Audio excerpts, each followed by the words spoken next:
Coming up on Tech News Today, gamers defeat Xbox One, Public Enemy calls BitTorrent a friend, and Instagram's got video now. I'm using it right now. All that and more coming up. Netcasts you love. From people you trust. This is Twit. Bandwidth for Tech News Today is provided by CacheFly at CACHEFLY.com.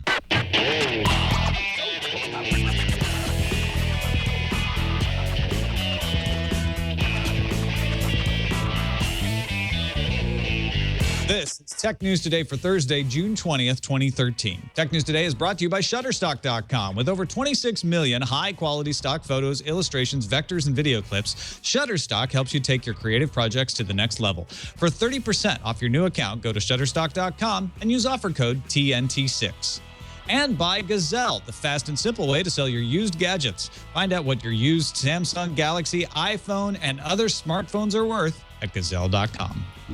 Welcome to Tech News Today. I'm Tom Merritt. I'm Sarah Lane. I'm Aya Zakhtar. And I'm Jason Howell. And this is the show where we take the tech news, we knead it, we stretch it, we pull it, we turn it into something interpretable, and then we tell you about it, starting with the top 10 stories of the day in the news. Internet, feel your power. Microsoft has reversed course on its game management policies for the Xbox One. You will no longer be able to play games without the disc in the machine. You will no longer be able to share your games with 10 household members, and you'll no longer be able to access disc-based games from any Xbox One console. You'll also no longer be having to have an internet connection after setup, and you'll be more likely to be able to buy and sell used games since Microsoft will no longer manage rights for disc-based games. You won. Google has been ordered by France to make some changes to its policy regarding internet users' data within 3 months, or it's going to face fines. 5 other European countries are also expected to take similar actions against Google by the end of July. France's data protection watchdog CNIL, which stands for the National Commission for Computing and Civil Liberties, has stated Google's breaching French laws because it prevents individuals from knowing how their personal data may be used and from controlling such use. About 1 day after Adobe Creative Cloud went live, Adobe Photoshop CC has been cracked. Tech site Fstopper says that a version of the software is available on torrent sites and takes advantage of Photoshop's offline mode. Adobe was last seen shaking its fist in the air, yelling, "Pirates!" Yahoo recently announced it would retire user IDs that have been inactive for more than 12 months as of July 15th. The idea is to make those handles available for registration by others. Matt Honan at Wired pointed out this could lead to bad guys registering a previously used email address that might still be set for password recovery, say at a service like Google. Yahoo says it will have a 30-day waiting period after an email is retired, and it will notify emailers to dead accounts that the account no longer exists. Following on reports that Huawei was interested in buying Nokia, the Wall Street Journal reports that Microsoft and Nokia were this close to striking a deal as recently as this month. Sources say that Microsoft walked away from the table. This, of course, is a bit of a recurring rumor, so we'll just go ahead and schedule it for the News Fuse again in 3 months. It's on the calendar. The New York Times reports that the chairwoman of the Federal Trade Commission will recommend an inquiry on patent trolls. The FTC is likely to approve the inquiry and would issue subpoenas to those companies that buy and use patents to sue others. The FTC wants to know how these companies conduct their businesses, including whether they coordinate their lawsuits with other patent holders. Fast Wi-Fi devices that are standards compliant and therefore assured of interoperability. Here we come. The Wi-Fi Alliance announced yesterday, June 19th, the launch of the Wi-Fi Certified AC program, allowing makers of Wi-Fi products that support 802.11ac to be sure they work with other AC devices. Don't know what 802.11ac is? It works on the 5 gigahertz frequency, offers reduced latency, and the part you care about, speeds of up to 1 gigabit per second. Hey, I care about latency too, Tom. Oh, Jeez. sure, okay. Best Buy has announced a recall of 5,100 MacBook batteries made by third-party manufacturer ATG. The recall was issued due to some of the batteries catching fire. Yikes. There were a total of 13 incidents, with one user suffering serious burns to their leg. Ow. Yeah. India is often called the world's largest democracy. Now it's vying with the U.S. for the world's largest surveillance state. Reuters reports on the Central Monitoring System approved in 2011, which began rolling out in April of this year with little fanfare. The new system will allow the government, and in fact already is in some cases, to listen, tape, phone conversations, read emails and text messages, monitor posts on Facebook, Twitter, or LinkedIn, and track searches on Google of selected targets, all without those messy court orders that just get in the way. It's so convenient. The Nacka District Court in Sweden has sentenced Pirate Bay co-founder Gottfried Swartenborg to 2 years in prison for attempted aggravated fraud and aggravated fraud. Throughout the case, Swartenborg and his co-defendants asserted that other people used their computers to carry out the fraud, and now his lawyers have 3 weeks to appeal. This episode of Tech News Today is brought to you by Shutterstock.com, where you'll find the perfect image or video for your creative project. If you're working on a website, you'll definitely want to check this out. But even if you're doing brochures, publications, maybe instructional videos internally for your company, any type of product, any type of project that needs this kind of stuff, you can choose from over 26 million high-quality stock photos, illustrations, vectors, and video clips. And they're good stuff because Shutterstock has professional photographers and artists submitting. They review each image individually for content and quality before adding it to its library. And that doesn't slow them down. They're still adding 10,000 images a day. So every time you visit, you're going to find something new. Plus, the pricing is very flexible. You can choose an individual image pack or a monthly subscription, whatever's the best deal for you. Download 25 images a day with a standard subscription, and you can download any image, any size, pay only one price. Their sophisticated search tools make it easy to find the thing you're wanting. They have a new spectrum tool that sorts images by color spectrum. If you're looking for a particular palette, the award-winning iPad app lets you do it on the go. You're sitting in the airport, you can still search Shutterstock, find that perfect image, send it over email, get it into the brochure before you get to the presentation or whatever it is you're doing. And it's a completely global offering. So go try it out. Sign up for a free account. No, you do not need to give them a credit card to try it out. Just start an account. Begin using Shutterstock to help imagine what your next project could be like. Save from some favorite images to the Lightbox. That's a place where you can collaborate and review things later. And once you decide to purchase, use offer code TNT6, and new accounts will receive 30% off any package. That's Shutterstock.com for 30% off new accounts. 30%. Use offer code TNT6. And we thank Shutterstock for their support of Tech News Today. Joining us now to discuss the stories of the day. I was missing you on Monday when I was out for Frame Rate, Brian Brushwood. So I'm glad we get to do a show together this week. This is our makeup date. So the entire time I have to resist talking to you about Man of Steel and save it for next week's Frame Rate. We're going to do a spoiler zone at the end of Tech News Today. Yeah, I can make that happen. That'd be really random, actually. Yeah. Let's start off with the big news. Xbox 180. Let's just get rid of that right now. Everybody's saying it. Well, what happened, IS? Well, Microsoft posted a big blog post on the Xbox.com site credited to Don Matrick, the president of Microsoft's interactive entertainment business. You know, the guy who said if you wanted to be offline, get an Xbox 360. That good old guy. He wrote that an internet connection will not be required to play offline Xbox One games after a one-time setup with your system. No 24-hour connection requirement anymore. Used and rented games will work like they do today. Disc-based games will require the disc to be in the tray when you want to play them, unlike the installing method that they were talking about before. If you choose to download your games, same thing is like it is today. Downloaded titles can't be shared or resold. No regional restrictions like the PlayStation 4. And Microsoft says it has heard from many of you and listened to your feedback. Brian, is this switch a good thing? Well, first of all, they handled it in a very classy way. If you read the letter, it's very clear that that this is a case of them. It doesn't feel like backpedaling. It feels like listening. Like they're like, yeah, wow, you guys sincerely didn't like that, and so we're going to make this change. There's rumors that a lot of these changes were in the works before E3, but they couldn't do them until after the official announcement was made, and they could gauge the public response from them.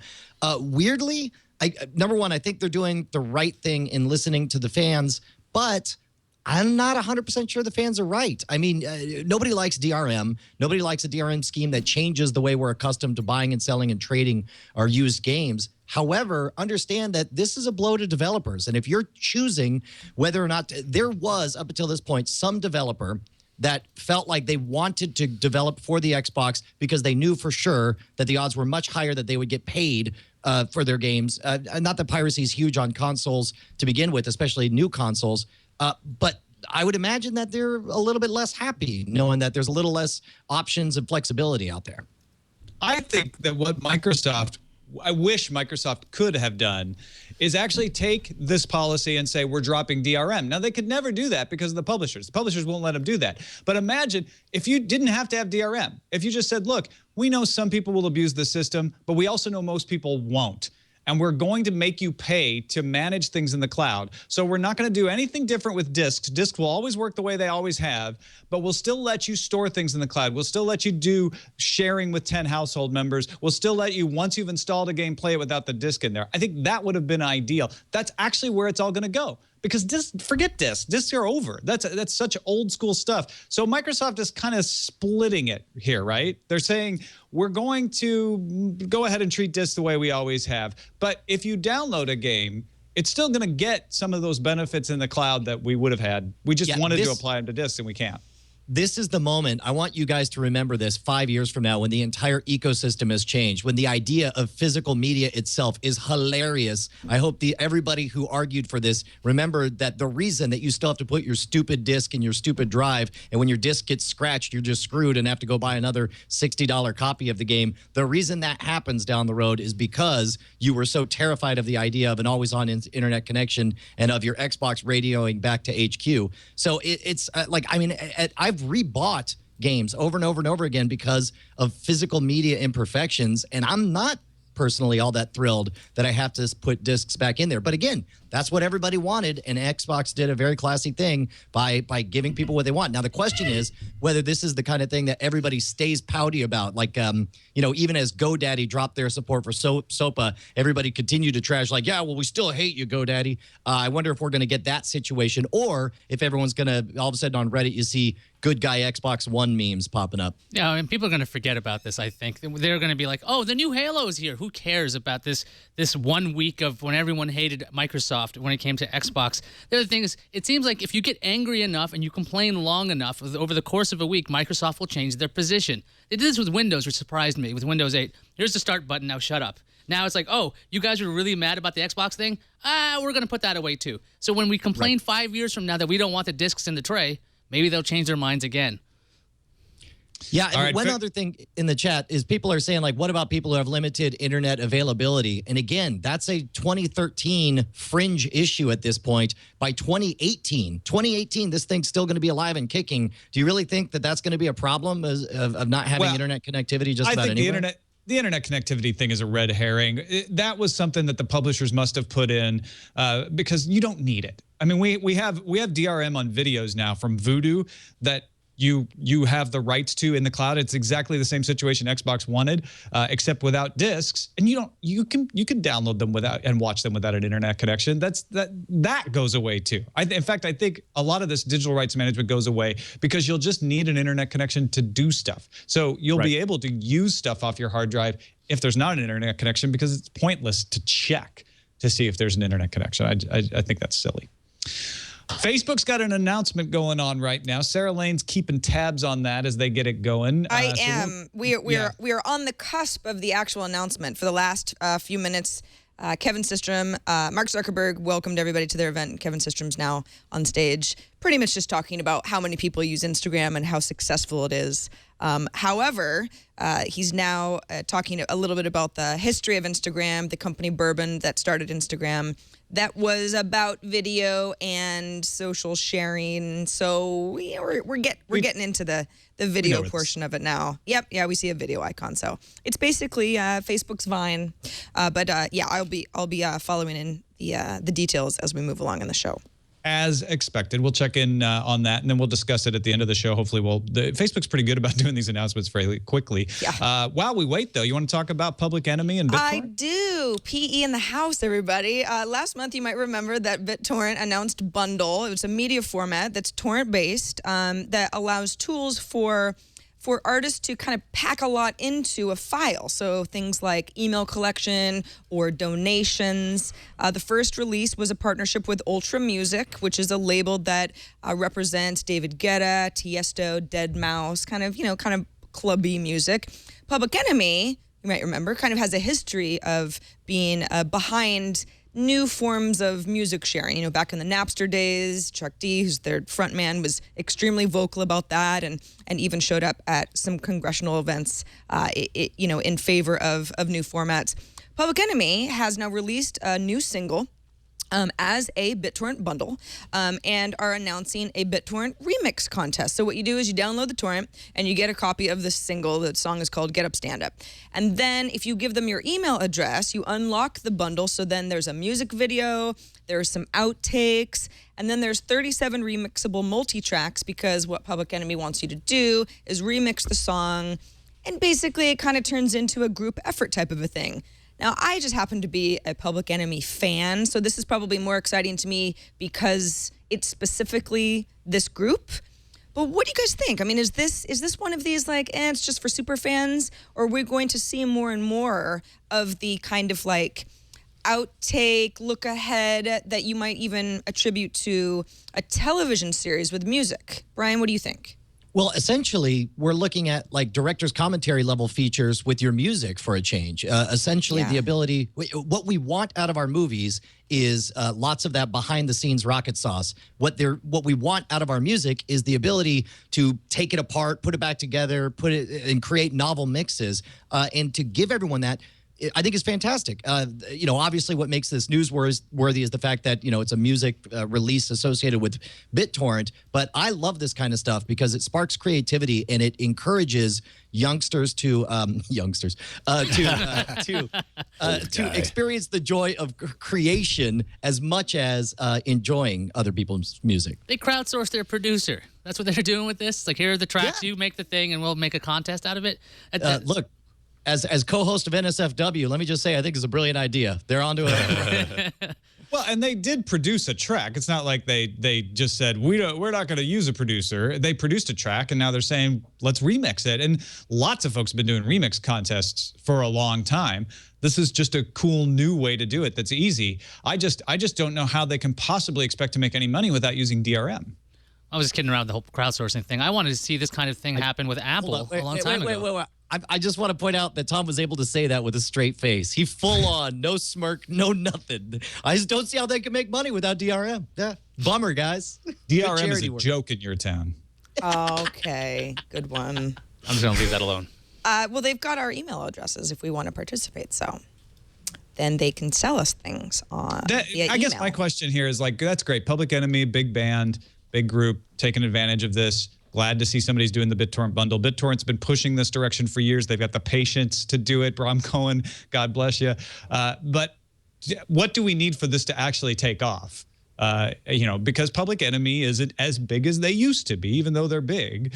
Do we need like a Robin Thicke or a Taylor Swift or somebody to do You're this? Robin Thicke, Tom. Just admit it. Stuck in He's my your head favorite these days. artist of all time. It's my favorite No, artist. I honestly, I think it's kind of like this is a bit of a proof of concept type of a thing. You kind of go, oh, that's pretty cool. It's new and different. But yeah, we're the mainstream artists. If we start seeing more and more of this, then that means something, I guess. It does seem like there are going to be a few people who are like, this is the coolest ever. But is it really going to be how most people are getting their music? Probably it not. feels kind of fringy to me too. I mean, in order for something like this to work, like DVDs, extra content on DVDs worked because everybody had DVD players and they were already used to buying DVDs. So why not spend a little bit more and get a DVD with a bunch of extra content? Something like this kind of reminds me of what iTunes did a few years back where they offered the music with the extras. It was a great concept. And that would be kind of the literal translation of everybody has iTunes, so it's most likely to work. And it still didn't really make a big splash. This feels very fringy to me, but it's a cool concept. Now, the chefs in the Tech News Today kitchen have been working very hard today on our DRM three-ways. We had the Xbox One compromise. We have the BitTorrent no DRM. Now we have Adobe's subscription-only Photoshop. Remember, this is only a cloud-based service a la Office 360. There is no downloadable version, or is there, Ayaz? Oh, there is now. F-Stopper said that pirated copies of Adobe's Photoshop Creative Cloud popped up on BitTorrent sites. It doesn't require authentication with Adobe servers. This is a cracked version. Now, this just went live the other day, so the fact that this has been pirated so quickly is quite surprising. The pirated version takes advantage of the offline mode that's available, and what Photoshop does is it checks with Adobe servers once a month, so you can actually use the this cracked version fine for some reason right now. If you do pick up the pirated version, though, you lose some features because some of these are cloud specific. You have to be connected for that. Is anyone surprised that this was cracked so quickly? It's only been a day. Yeah, I'm not actually. I mean, first of all, it's understand that the software is not fundamentally different just because they're moving to a cloud-based model. The majority of everything that Photoshop does is still going to work exactly like the boxed versions. What you're going to see is a transition over time where more and more of the services that you do, some of the graphic-intensive and processor-intensive capabilities that Photoshop or especially Premiere, imagine if you start using Premiere with a cloud-based render service where as more of that engine gets pulled out of your PC and goes to the cloud, then this problem essentially goes away. But for right now they're setting up the structure to go to a cloud-based situation. I predict that you're going to see more and more cloud services to where that pirated version becomes less and less useful until eventually I wouldn't be surprised if somebody starts to set up pirate cloud services down the road. I just feel like all three of these stories that we're talking about point to the direction of how you make money on the internet in the future is by charging for an access to service, not trying to prevent infinitely copyable bits from being copied. And if I were Adobe, I would be embracing this. I'd say, you know what we're going to do is we're going to charge for the service. So there's aspects, as Ayaz pointed out, of the software that don't work. You want it to work? You pay for the cloud service. Who cares if you pirated it? It's just, what if, it's just not going to work as well.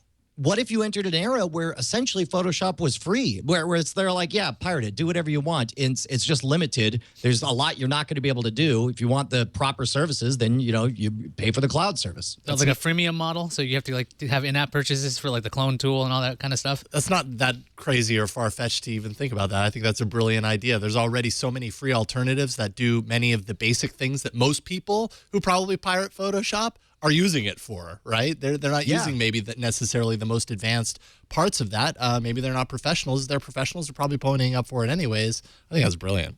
And you can still charge for the download. Yeah. You say you want to download this from Adobe's secure servers where you're sure not to get a corrupted version or some weird virus or something, pay a little money to download it. Again, you're charging for access, not for the infinitely copyable bits.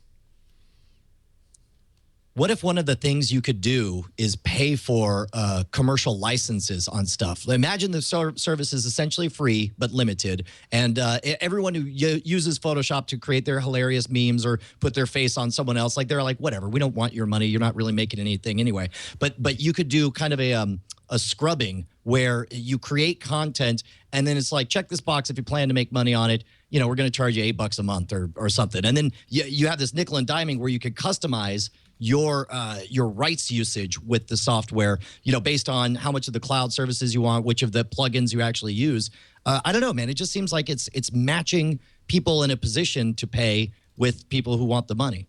And paying for things that naturally you would think you need to pay for, right? Instead of trying to lock up stuff that should otherwise be freely available and copyable. And I think that's where, forget DRM and forget the pirated versions. I think where Adobe has gone wrong is not making a current version available on their servers for cheap. Microsoft Office 365, you don't hear these big stories about it being pirated. I'm sure it is being pirated, but nobody cares because you can go to Microsoft and buy a standalone version of Office as an alternative to the subscription. But if you want the added features and the cloud-based stuff and the automatic updates, then you want to get the Office 365 subscription. So that's all Adobe has to do, in my opinion, to fix this. Let's take a quick break and get you guys some money, because you're going to need money if you want to pay for all these services. And one way to get money is to take that old iPad that you're not using anymore, that old Microsoft Surface, Google Nexus, Kindle Fire, whatever it is, it's sitting around. You're like, I ain't using that. They're buying these tablets at Gazelle now. All right, they're buying a larger selection of tablets, and they're still buying phones. You want the new Samsung Galaxy S4? You want the new HTC phone, the iPhone 5? Before you upgrade, make sure you sell your used phone to Gazelle for cash. And with all of these things, it works the same way. You go to Gazelle.com. That's Gazelle.com. Find your item. Tell them the condition. They'll even buy broken iPads and iPhones. Get a risk-free offer for your gadget. Then you don't need to rush. You've got 30 days that quote that you can get right now is locked in. So do it right now, even if you're not sure you're going to sell. Go and do it. Lock it in for 30 days. See how much you're going to get. That'll help you figure out what you're going to buy next.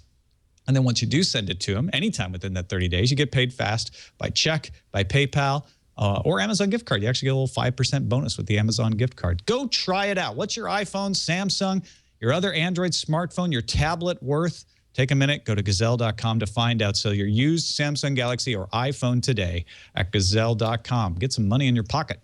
I do it a lot. Love Gazelle, and we thank them for their support of Tech News Today. All right, MakerBot, the folks who make they made the cupcake printer back in the day. They make the replicator. They're sort of the poster child for 3D printing. Have sold themselves, or merged rather, with Stratasys for around $403 million in stock, $201 million in performance-based earnouts, if you care about that financial stuff. Stratasys has been around since 1989. It was actually invented by a guy who figured out how to make toys for his kid using a glue gun and wax. So they've been doing this for a long time, but they're very industrial. In fact, let's go to a clip from Stratasys CEO David Rees, who actually came over from Objet, an Israeli company that Stratasys merged with back in December. He explains what these companies are. Stratasys Ltd is basically a new company that was established or created 6 months ago as a result of a merger between two very interesting companies. One of them is Stratasys Inc., which was established 25 years ago by Scott Crump, our chairman, in Minnesota, in Minneapolis, and basically invented the FDM technology. The other company is a company by the name of Objet, which was founded in Israel about 13, 14 years ago, and invented another technology which is called PolyJet and Connex technology, which later on, when we do a quick tour here, you will be able to see some prints and printers from... Yeah, there's some weirdness with the stream. That was the live stream earlier. That's those chops you hear. But essentially, they've been doing something called PolyJet, an inkjet-like process that creates a much higher fidelity 3D object. So MakerBot is going to continue independently. They'll just be a subdivision of this new company. And they will all three be doing different aspects of 3D printing. Brian, if this helps MakerBot make better printers and make them cheaper and more widely available, are we on the cusp of the 3D revolution? Oh, man, I certainly hope so. Like 3D home printing is the most exciting thing. It's in many ways, I feel like all of a sudden I'm in 3rd grade again. And I remember my dad getting an Apple IIe with a dot matrix printer and everything was rudimentary, but you could see where it was headed. That's how I feel like with 3D printing right now. My daughter is haranguing me asking when we could get a 3D printer for the house. And the fact that MakerBot, who everyone, totally agrees are good guys, and hooray for Bree Pettis. I hope he makes $1 billion. The fact that they are suddenly going to have massive resources in the form of capital and access to they're going to have this upward mobility to increase fidelity by dealing with a company who has the expertise, who can get them what they need in here. The only downside is, it's like, did they sell out and all of a sudden they got a monopoly and they're going to screw the folks at home over? I don't think they will, mainly because this is such a young industry. And right now the money is not in trying to extract the most out of consumers. The money is in grabbing the greatest market share. And the way you would do that is by driving the costs down, making it as easy as possible, improving the customer experience. So yes, 10 years from now, we may all be rolling our eyes about how MakerBot's the AT&T of the 3D revolution. But regardless, at the very least, we're going to see in the next few years a massive leap forward before we see, this competition coming in for other people nipping at their heels. I think this is good for people who are fans of the 3D printing industry. I think it's good for consumers. I think it's good for the industry. I think that the 3D printing story is going to be the most interesting story of the next decade. Ayaz, what do you think? Are you? I know you're kind of a fan of the 3D printing as well. Well, I'm definitely a fan of being able to create replacement parts and custom things when you're I like to sketch out ideas, and if I can sketch them out in 3D space, that's even more interesting to me. Having this kind of company and all these, I guess it was 3 companies now, it's into this one giant one. And even though MakerBot will be independent, like Brian was saying, the information sharing that's going to happen between these companies, even if they are independent, they will be sharing intellectual property. They will be figuring out technologies that can be brought down. It seems like, to me, it's like there's like a premium brand, which is the bigger company, the Stratasys. Then there's this Objet, it's like the second tier. And then there's the consumer level for MakerBot. So I'm thinking it's kind of like cars. We're going to see some really cool stuff eventually trickle down to MakerBot from these larger, more industrial 3D printing technologies brought to the consumer. Yeah, I think you're right. It's a good way of putting it. Stratasys is your enterprise level, and then your prosumer and your consumer level. I'm excited about this. And listening to Bree talk during the announcement, you could tell that he is really proud of this. He's really excited. He called the folks at Objet and Stratasys some of the smartest people he's ever met. They really know what they're doing, and I think he's excited to learn from them the processes that they wouldn't be able to talk to him about if they weren't part of the same company, that can help inform and improve MakerBot for the rest of us, for the consumer. So I know it'll be a while before that all gets wrapped up. They're not going to finish this acquisition until Q3, and then it'll take a while for them to share information and figure it out. In fact, he was calling on his employees in the press conference saying, start imagining what we could do together now that we have all of this technology under one roof.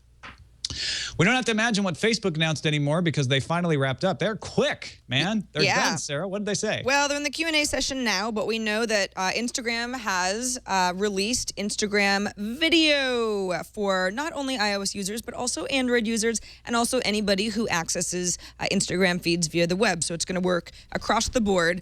In the app version, what's different is that in the area where you have, your little icon to take a photo, to the right of that, you'll now see a video icon. Once you choose the video icon, you have 13 new filters that have different names than the photo icons.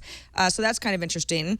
You go ahead and take a video. You can record up to 15 seconds at once. It's not like Vine where it's sort of the jerky thing. It's up to 15 seconds or less of video.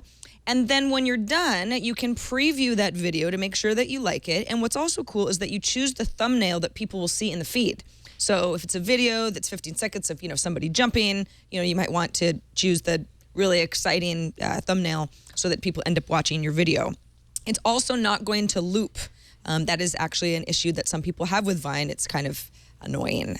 Instagram, without actually referencing Vine, made a big deal about how looping is kind of takes from the stream. So you see the video, it plays once, one and done.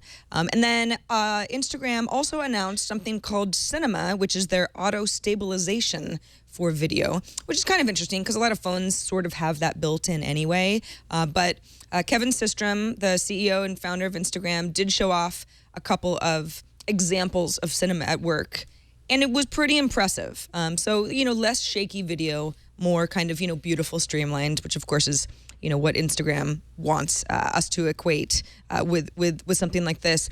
It'll play, Instagram videos will play natively in Facebook feeds, just the way Facebook videos do. And in one of the Q&A questions, someone said, well, what about, the server load? Video obviously is a lot more taxing than just a photo. And he said, yeah, it is, but we're ready. We are Facebook after all. What do you guys think? I have to say, I think that it's inevitable that Instagram would allow something like this, but boy, I like Instagram the way it is, and I see a lot of crappy videos, no matter how good that auto stabilization is. They'll have filters on them, so it won't even look that different. That's this idea of, there's some small things about this announcement that I'm actually excited about. Choosing the thumbnail is actually cool. A really big deal, because half the time I have a photo or video up, I have like my eye half open and I'm half speaking at the same time. You can't change that, which is a real pain in the neck. Then there's the stabilization. If you have decent looking video all the time, they kept showing clips of roller coasters and people driving. Those are the shakiest images you usually get on a phone. If these videos can look better and they have this filter and they're stable and they have a clickable thumbnail, I think it's going to have these niceties that people will actually use it. Now, what's with this loop hate? I'm going to speak on behalf of the loopers. I'm pro loop, and I'm not ashamed to say it. I like the loopiness, that sort of that moment of time preserved over and over again, and you could click away from it when you're done with it. I don't think looping is a big deal. You should at least have the option to loop. Why can't you be loop curious? I'm pro-choice for looping. Like, you should be able to choose whether to loop or not to loop. That is a personal lifestyle choice. No. I think it should be the end user. If you like it, you press play again. Look, it loops. But I don't want to have to press play. Watch again. I don't know. I liked this idea when 12 Seconds did it, and I liked it when Flickr did it. I don't see anything different here, except that maybe the populace is conversant enough with mobile technology that there are enough people that take advantage of it. To me, this is different from Vine. Vine is making animated GIFs that are funny and they loop. This is the same thing that 12 Seconds and Flickr tried, and Flickr still has it actually, which is a short video. And my question is, Vine's coolness is, hey, it's a quick little animated GIF-like thing. We all understand that. It can be funny and tell a story in 6 seconds. Do we want 15-second videos now any more than we did 5 years ago? Well, this is basically what Path does. Path has filters for video. True. You can add video in line along with photos and updates, that sort of thing. So there's more media on Path, and obviously Path does not have even close to half the number of users that Instagram has. But I never click on those videos because it's like it kind of loads for a second, and then you play the video and you're like, oh, all right. It's a few seconds of, I don't know, your breakfast. It could have just been an image or something. Yeah, unlike 12 Seconds, which had to build its own social network, or Flickr, which does have a community, Instagram users have that really big social element. The fact that people don't watch videos on Path, that does make me a little concerned then. If they're not watching it on Path, and that's a social network, why would they bother with Instagram? Big difference between Path and Facebook, I guess, yeah. Yeah? Yes. Yeah. No, it'll be, I think it'll be interesting, right? It'll be interesting to see who becomes like the Instagram video celeb, because there are a lot of accounts that have figured out Instagram, right? You know, they take the pictures that everybody wants to see, and you're getting like thousands and thousands of likes on this sort of stuff. Video is different. I mean, you have to have sort of a different kind of a talent. A filter is not going to make a video beautiful. It helps more with still images than it will with video.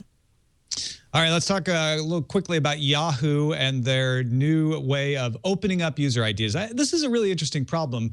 Yahoo has been around as yahoo.com with mail and user accounts since the 90s. So there are a lot of moribund accounts that haven't been used in years. And there are lots of great user IDs there that people might want to take advantage of.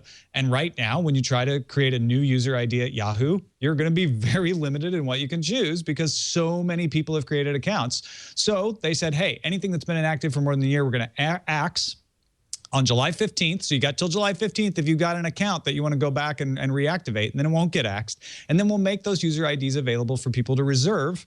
We'll give them till August, and then we'll let them know. Matt Honan raised his arm and said, wait a minute, what about fraud? What about abuse? What about somebody who's got an old Yahoo account as their email backup for Gmail, but don't ever go and log in? What if they forget, and then some bad guy gets a hold of it and does a password reset on their Gmail account because they have the Yahoo account that password is sent to?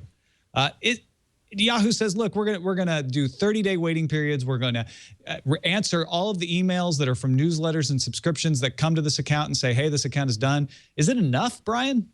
This is one of the most brilliant moves I've seen Yahoo make for this reason. First of all, they are putting this out as a maintenance issue where it's like, hey, stuff's getting a little rusty. Let's scrape off some barnacles here. Make sure to log in. And then that little bit, like reading this article and hearing about the privacy and security concerns, made me, number one, remember that I even had a Yahoo account. Number two, made me log in. And number three, made me see how much cleaner and more pleasant the Yahoo Mail experience is. Like, this is a backdoor way to reactivate everybody's interest in Yahoo, to get them inside, basically saying you have to come in and clean out your locker, causes people to walk in and be like, man, I forgot how great this gym was. I think this is a brilliant idea. I think that they will handle it okay. There's a small opportunity for fraud, but if the mere fact that a stink is being raised about it, I think largely keeps Yahoo on their toes as far as not initiating a wave of fraud from this. But I think it's a smart decision for them. I think maybe they should give it more than 12 months. Maybe they should send out notifications somehow. I guess if there's no other account linked to it, though. Because Yahoo does allow you to have secondary email addresses. But if there aren't any secondary email addresses, what are they going to do? Yeah.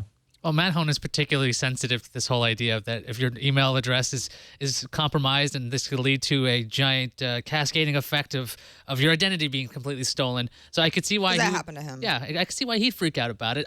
The Yahoo idea, like Brian is saying, It made me log in right now to make sure I don't lose my account, just because I still use that for something. I don't even remember what. Maybe Flickr. I still use my Yahoo account for that. So I want to make sure I'm still. Yeah, you have to. Right. So I think you actually log in with Gmail now or really? Facebook. Or They have all these new integrations. That's why I have a Yahoo email address. So it's for Flickr. It's just everybody get back to Yahoo. They did clean it up. It is a lot nicer. It's not as chromy as it used to have so much more stuff everywhere. Now it's a lot neater. So maybe people will go back and use Yahoo Mail. It is like their #1 product. All right, let's fire up the randomizer. Now, Sarah Lane, I know you're a Giants fan, but can you still appreciate Vin Scully, the voice of the Dodgers? I thought you said Sarah. I was drinking. I was giving you the stink eye, but nobody wanted to see it. I saw it. I got to see it live right here. I obviously cut to the wrong camera. Really My good. apologies. It was epic. Gosh. And audio listeners could hear it. It was just, you could just, I was gonna nominate this show for an award too, but I guess it's not now. Well, Vin Scully. Sure. Yeah, okay. Come on. You've put me up against a wall, Merritt. Yes, sure. He's an icon. He's been doing these games since the 50s. He broadcast Jackie Robinson. So they put him on Twitter. And you might think, is that such a good idea? I mean, Vin's great at what he does, but he's an 85-year-old man. He did amazing. I'm almost suspicious that they had someone imitating Vin Scully on the Twitter, but apparently they didn't. And so he was Twittering the game, right? Now, do you got think, him at second base? What a play. Wow. Instagram video or it didn't happen. Yeah, I mean, Twitter's already passé, right? One typing, or do you think that he was dictating and somebody else was typing for him? I wonder. I would like to see, like you say, some Instagram video. He was replying to people, though, saying, being a traditionalist at Robert Dean, I don't like the DH. So there was a conversation going on. This is pretty cool, though. I like this way of having a voice to the play-by-play, because I actually follow the St. Louis Cardinals to get the game updates when I'm away from the radio or TV, and they're very, very voiceless. They're just like, this happened. It'd be awesome if you had sort of the personality involved in there as well. It just seems like they do a lot of multitasking. It's like hosting a show and being in a chat room at the same time. That's just crazy, Tom. I don't know if people could do this. Yeah. Well, you know what else is crazy? Predicting the future, but Sarah Lane does it every day on the show. Yeah, and I'm mostly right. So Yahoo has completed its Tumblr acquisition as of today. The company re-emphasized that Tumblr won't change. It's going to be operated independently and developed separately, and you don't have to worry about Yahoo screwing everything up. The NVIDIA Shield tablet's price has been cut to $299 ahead of its June 27th launch. And AT&T is launching the Galaxy S4 Active. Remember that one? It's the sort of like rugged water and dust resistant model tomorrow. It has already started shipping. All right, let's see what's incoming. Incoming message. We got a message from Ali Smith, also known as 40 Thieves, in the chat. He says, "Hey, TNT crew, stop. Ars Technica reports the news of the death of the Telegram has been greatly exaggerated. Stop." So he sent us a link to Ars Technica. Keep up the good work. Stop. The actual Ars Technica link says, Colin Stone, Director of Operations for International Telegram, how do you say this? Telegraphy service? Telegraphy. Thank you. Telegraphy service based in Canada said in a phone conversation with Ars, they'll still offer services in India, even though the state-run service is closing. So Telegram's not dead. Stop. In Canada, from Canada, from a Canadian company in India, we will still get telegrams. Apparently, Italy, in the Ars Technica article, they talk about Italy still has a telegram service. He's combining like telex and printers in the post office or something. Well, I'm glad that our nightmare is over. I'm glad the Victorian internet has been preserved. That is it for this episode of Tech News Today. Brian Brushwood, thank you for joining us. Dude, thank you so much for having me. It was a lot of fun, except for the part where Jason went to me drinking. I'm just going to drink my drink here. I thought you were being facetious with that, to be honest. That was very Schwoody of you, Schwood. So. See, the extra funny part is I knew not to throw to Brian because Brian is very... And that's exactly why, obviously I missed sports. The name. And when I heard the sports reference, I was like, oh, well, obviously Tom is razzing Brian because he doesn't follow sports. Yeah, because girls don't like sports because we only like things that are pink. And math. Girls love math. And math. Sarah Lane is close to the biggest Giants fan I know, possibly the biggest Giants fan. In stature. And My mother actually is a bigger Giants fan, but yes, I come from Giants cloth. She bleeds orange and brown. Yeah, it's weird too. It's disconcerting when that You should really happens. visit a medical practitioner about should that. see a I don't doctor. think you're supposed to No, bleed those it's- colors. it was meant to be, guys. NSFW show, Frame Rate, the Cord Cutter show, Scam School. What you got so much going on, Brian? What do you want to tell folks about before we let you go? You know what? I just want to tell you about one thing. Over at scamstuff.com, that's where we have all the gizmos and stuff that you would bring to the bar. We came up with something called the Rogues Ring, which is a titanium escape ring that's got hieroglyphs written all around the outside that are answers to 24 of the different Scam School puzzles. And on the inside is a shim with a serrated edge that you can use to escape from police-issued handcuffs or zip ties. They're really freaking cool. There's lots of fun toys over at scamstuff.com. Check that out, scamstuff.com. Also, check out our subreddit, technewstoday.reddit.com. That's the place to go if you want to vote things into the show, up, down, sideways. Actually, you can't vote sideways, but you can vote them up or down, and you can submit links as well. Do it now. Join the thousands of people helping us figure out what we're going to talk about each and every day. You can find us on the web, twit.tv/TNT. Email us, tnt@twit.tv, or give us a call, leave us a voicemail, 260 TNT show. Darren Kitchen is with us tomorrow, and Len Peralta will be illustrating our Friday show as usual. We'll see you then.